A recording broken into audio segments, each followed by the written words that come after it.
গ্যাবায় শুক্রবার রাতটা ছিল ইতিহাসের। 25,000 দর্শকের সামনে পাওয়ার হিটিংয়ের এক অবিশ্বাস্য প্রদর্শনীতে বিগ ব্যাশ লিগের রেকর্ড গড়া জয় তুলে নিয়েছে ব্রিসবেন হিট। পার্থ স্কচার্সে দেওয়া বিশাল 258 রানের লক্ষ্য এক বল বাকি থাকতে 8 উইকেটে তাড়া করে ফেলে স্বাগতিকরা। এটি বিগ ব্যাশ ইতিহাসের সর্বোচ্চ রান তাড়া করে জয়ের রেকর্ড। এছাড়া 20 ওভারের ক্রিকেটে তৃতীয় সর্বোচ্চ সফল রান চেইস। এই ঐতিহাসিক জয়ের নায়ক জ্যাক ওয়াইল্ডারমাথ ও ম্যাট রেনশো। ওপেনার ওয়াইল্ডারমাথ খেলেন 54 বলে অপরাজিত 110 রানের বিধ্বংসী ইনিংস, আর 3 নম্বরে নেমে ম্যাট রেনশো করেন 51 বলে 102 রান। রান তাড়ায় এক ইনিংসে 2 ব্যাটসম্যানের সেঞ্চুরি টি-20 ক্রিকেটে এই কীর্তি এবারই প্রথম। বিগ ব্যাশও প্রথমবারের মতো সাক্ষী হল এক ম্যাচে 2টি সেঞ্চুরি।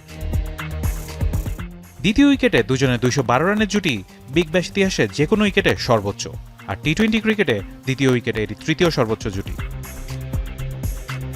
রানের উৎসবে 2 ইনিংস মিলিয়ে হয়েছে 36টি ছক্কা। বিগ ব্যাশে এক ম্যাচে যা সর্বোচ্চ। মোট 515 রান হয়েছে এই ম্যাচে, যা ব্রিসবেন হিট ও পার্থ স্কচার্সের মুখোমুখি লড়াইয়ে সর্বোচ্চ রান।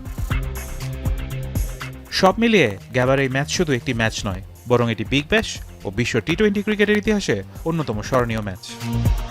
ফারহান ইহসান, এখন।